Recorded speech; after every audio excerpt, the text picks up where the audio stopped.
Je nous invite à passer à la séquence suivante, la remise des prix que nous organisons avec les dons de nos donateurs. Donc j'invite les personnes concernées à me rejoindre, c'est-à-dire donc Madame Merville, qui, je le rappellerai tout à l'heure, mais nous fait l'amitié d'être à nos côtés aujourd'hui, et puis surtout donc aussi les lauréats. Donc Madame Semitella à me rejoindre ici, Madame Masson-Galéan, Madame Guével et Madame Asmin qui est quelque part ici.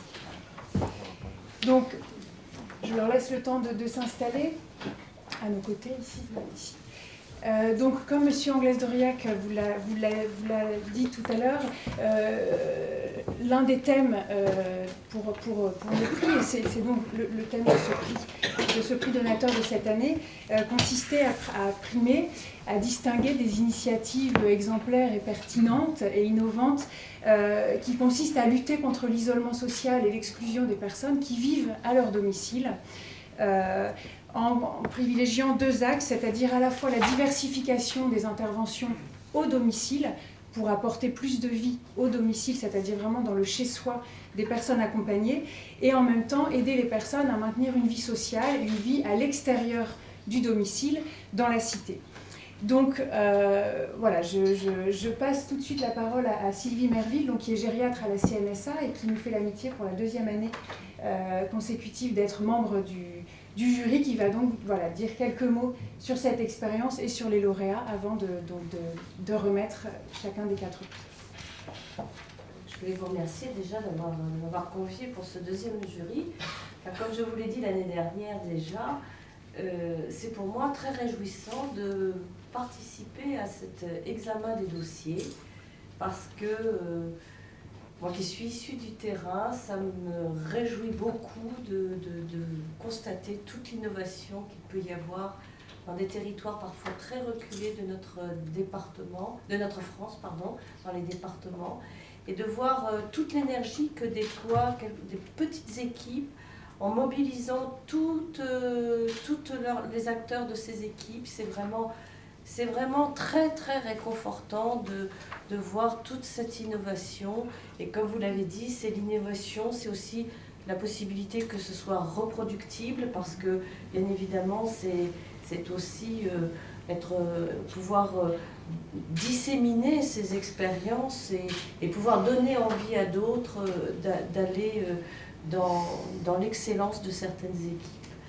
Donc c'était vraiment, c'est pas que de l'amitié, c'est aussi un plaisir, c'est quelque part un peu égoïste aussi de participer à l'examen de l'ensemble de ces dossiers. La tâche n'est pas toujours facile parce qu'il y a vraiment de très belles expériences et on a parfois des difficultés à faire le choix, il faut le dire. Donc les lauréats ici présents doivent effectivement se rendre compte à quel point ils ont été sélectionnés parmi beaucoup de dossiers absolument magnifiques. Voilà. Donc très vite, je vais donner la parole au Grand Prix, et j'invite donc Madame Semitella à nous présenter ce qui est fait dans son ESA, puisqu'il s'agit d'un établissement, d'une équipe spécialisée Alzheimer. Et je tiens à vous dire que ce qui a particulièrement recueilli notre attention, c'est le partenariat avec des bénévoles. Et donc je vous invite à nous le présenter. Avec plaisir. Donc effectivement, notre association est une très grande association départementale qui offre plusieurs services à domicile. Mais l'association gère également 2 équipes spécialisées Alzheimer et un service de visiteurs à domicile bénévole. Donc j'ai été contactée, en fait le démarrage s'est fait tout simplement. Ma collègue m'a contactée un jour pour me demander si un bénévole était disponible dans un secteur spécifique. Pourquoi ? Parce qu'un patient de l'ESA avait terminé les séances et elle souhaitait qu'une personne puisse prendre le relais. Donc il y a eu une personne, il y a eu 2 personnes, et ensuite nous est venue l'idée de mettre en place justement une collaboration entre les 2 services. Alors pourquoi ? Pourquoi avoir fait appel à des bénévoles et non pas une auxiliaire de vie sociale? Eh bien, tout simplement puisque l'auxiliaire de vie sociale est une prestation payante et que la plupart des personnes n'avaient pas les moyens de payer. Mais aussi parce que la disponibilité du bénévole est plus grande aussi. Donc certains bénévoles qui interviennent actuellement peuvent intervenir en journée, en fin de journée, voire même le week-end.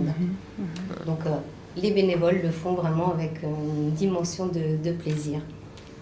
Voilà, il faut savoir également que nos bénévoles sont encadrés et suivis par l'association, puisque nous avons mis en place des temps de régulation tous les trimestres, qui sont très importants, puisque ça permet aux bénévoles de se rencontrer, d'échanger.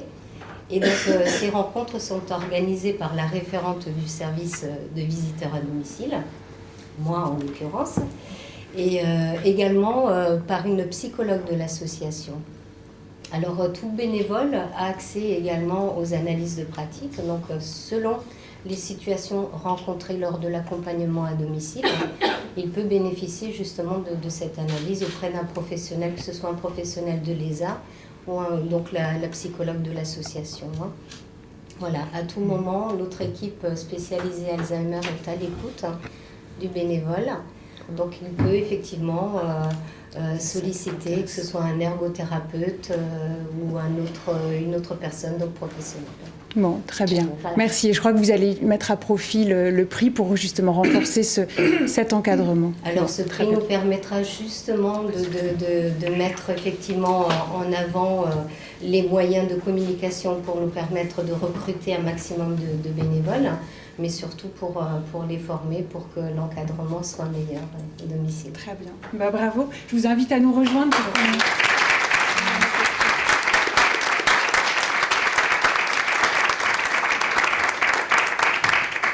Si vos collègues veulent nous rejoindre pour la photo, Oui. tenez. Voilà, félicitations en tout cas. Merci. Un grand merci à la Fondation Médéric, au grand jury. On ne s'attendait pas du tout à avoir. On s'est dit, on va peut-être avoir le prix, mais pas le grand voilà. prix. Et ça a fait l'unanimité. Félicitations en tout cas. Merci. C'est vrai.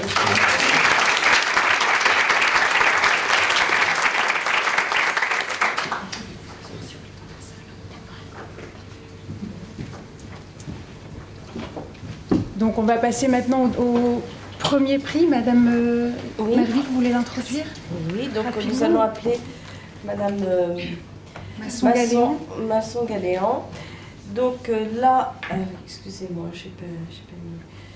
Là, il s'agit donc d'une plateforme de répit et ce qui a attiré notre attention, c'était la possibilité d'intervenir le samedi. Parce qu'effectivement, le samedi, pouvoir à la fois proposer du répit à des familles, ça peut leur permettre de leur donner la liberté, mais ça peut être aussi l'occasion de pouvoir accompagner des personnes qui ne pourraient pas venir en semaine. Ça peut être la possibilité de faire la connaissance de familles qui ne sont pas disponibles le samedi.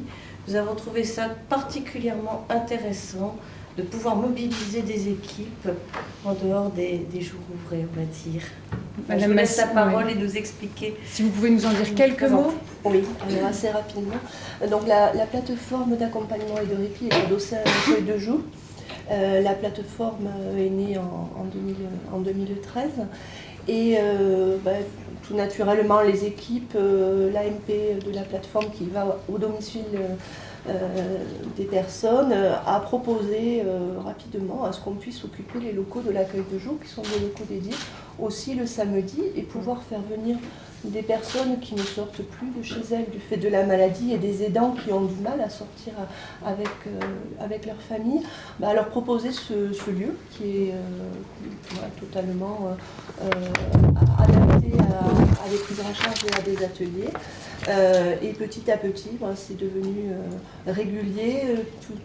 Tous les mois, l'équipe donc propose des journées. Alors pour du répit, pendant que l'aidant va au marché par exemple, mais aussi après ça permet de se retrouver sur de la confection d'un repas et passer une après-midi ensemble, à la fois personnes malades, personnes aidantes, mais aussi d'autres personnes de l'extérieur qui peuvent rejoindre ces après-midi de l'accueil de jour, le samedi. Très bien, merci. Et vous aviez aussi un autre volet qui avait intéressé beaucoup le jury, qui consistait, mais on n'a pas le temps de le détailler là, mais qui consistait à ce une AMP, une aide médico-psychologique, se rende au domicile de personnes qui, elles, ne pourraient pas se déplacer jusqu'à un accueil de jour pour bénéficier d'un temps très informel et d'activités ludiques. Donc ça, c'était un volet aussi qui avait beaucoup intéressé le jury.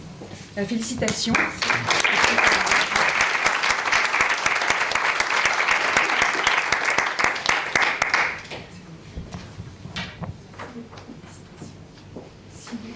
Si vous voulez venir pour la photo, vous pouvez rapidement.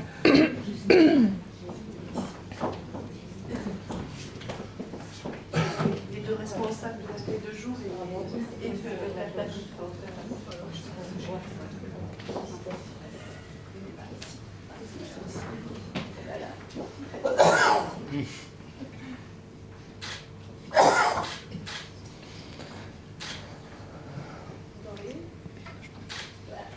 Félicitations.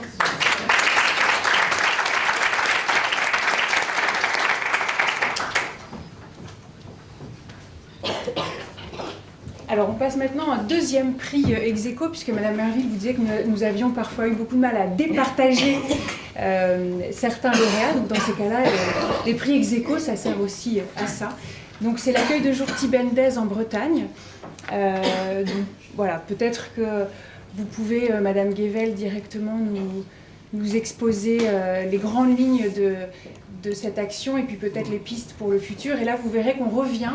C'est ici qu'on arrive avec l'initiative de Tibendez à la musique et à la chorale. Tout à fait. Alors c'est vrai qu'en visionnant le reportage tout à l'heure, nous voyais déjà sur scène. Voilà. On a pensé à vous. Dans quelques années, peut-être. Donc en fait, l'originalité de ce projet pour lequel nous sommes primés aujourd'hui, c'est qu'il est à l'initiative des personnes accueillies, donc de l'accueil de jour Tibendez. En effet, donc rapidement, un jour en se rendant dans un EHPAD pour visiter une ancienne personne accueillie et nouvellement entrée en EHPAD, un groupe, donc le groupe de l'accueil de jour, peut-être face au vide de l'animation, s'est mis spontanément à chanter. Et là, les résidents de l'EHPAD sont venus se joindre au groupe, tout aussi spontanément. Et donc apparemment ils ont passé un bon moment. De retour à l'accueil de jour et en dépit des attentes cognitives, les personnes ont réussi à nous faire part de leurs sentiments de joie, de satisfaction et surtout d'avoir été utiles pour les résidents de l'EHPAD. Donc l'équipe et moi-même nous avons réfléchi et tout aussi naturellement on a décidé de poursuivre cette action. Donc aujourd'hui, tous les 15 jours, nous nous rendons dans les EHPAD avec les personnes de Tibendez. Et donc nous allons proposer un temps de partage et de bonheur autour du chant. Et voilà, donc le prix, que je remercie beaucoup la Fondation Médéric, va nous permettre de développer cette action de chorale, peut-être de l'asseoir encore un peu plus, peut-être pourquoi pas aller au-delà des EHPAD et partager avec les personnes le chant. Voilà, je vous remercie.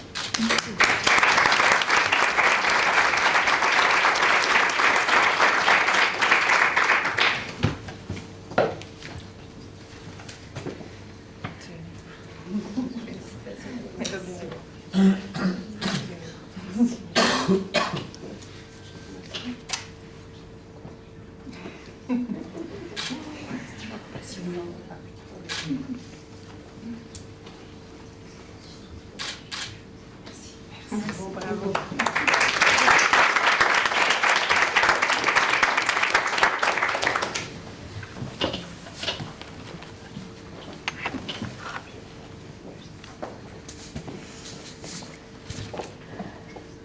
Alors le deuxième prix ex aequo, je dirais que nous avons un petit peu dérogé parce qu'il s'agit d'une plateforme de service et quelque part toutes les actions qui sont proposées, je dirais, relèvent du cahier des charges. Mais là, c'est vraiment l'excellence que nous récompensons parce que nous avons été vraiment très très séduits par vos actions qui d'une part envisage tous les types d'activités, mais en prenant particulièrement en compte les vœux des personnes, en sachant construire des groupes homogènes, en imaginant toutes sortes de partenariats pour que chacune des activités soit particulièrement réussie. Et en particulier, là je parle en mon nom propre, mais je sais que l'ensemble du jury a été extrêmement séduit par cette action. C'est que lorsque vous conduisez des activités de sortie au restaurant, votre partenariat va également solliciter les lieux où vous les amenez, et dans le respect de la dignité de ces personnes, de la difficulté que rencontrent certaines familles à emmener au restaurant des personnes qui ont déjà leur capacité très réduite, en particulier dans les capacités à s'alimenter tout seul. Vous avez avec les restaurateurs mis en place ce qu'on appelle finger food pour décomplexer justement les familles et ne pas stigmatiser ces personnes lorsqu'elles sont au restaurant. Donc là, c'est vraiment, je dirais, la finesse de cette prise en charge et l'excellence que nous avons souhaité récompenser mais je vous laisse maintenant continuer à nous présenter toutes les actions de votre plateforme parce qu'elles sont vraiment très, très variées. Et peut-être vous pouvez aussi insister sur la suite qui a aussi beaucoup intéressé le jury. Merci tout d'abord. Donc à la maison d'Aloïs, nous avons pris le pari de nous appuyer sur tout ce qui est encore possible au lieu de voir tout ce qui n'est plus possible à cause de la maladie. Donc nous avons les sorties restaurants, nous allons aussi à la piscine, nous allons en vacances. Donc au dernier séjour vacances, nous avons expérimenté le jacuzzi et c'était une première pour beaucoup d'entre eux. Donc voilà, donc on s'appuie sur les demandes des personnes aidantes et aidées, mais aussi sur leurs suggestions. Nous appuyons sur leur passion pour qu'ils puissent partager avec d'autres voilà, ce qui les passionne, et sur les sorties qu'ils peuvent nous proposer, les activités qu'ils maîtrisent aussi, pour que l'échange soit vraiment au cœur de la plateforme. Voilà. Donc nous parler de la suite. Donc avec lors des formations entre aidants, nous avons vu, même lors de la vie quotidienne de la plateforme, qu'ils souhaitaient se voir à l'extérieur entre aidants. Donc que ce soit entre aidants enfants ou entre aidants conjoints. Et donc là, nous est venue l'idée de créer un système d'échange sur le même principe que le site On va sortir, pour ceux qui connaissent.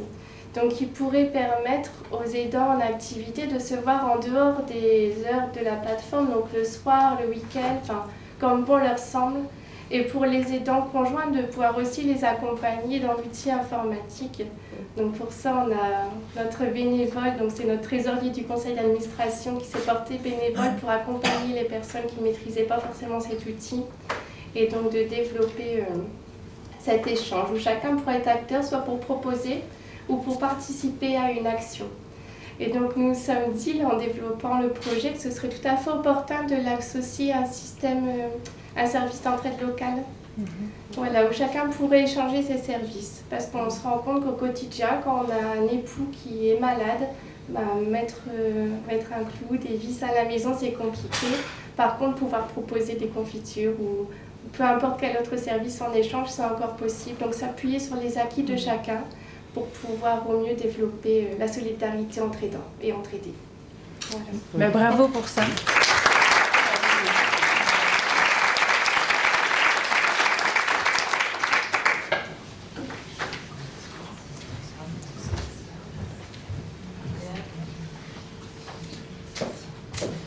Félicitations.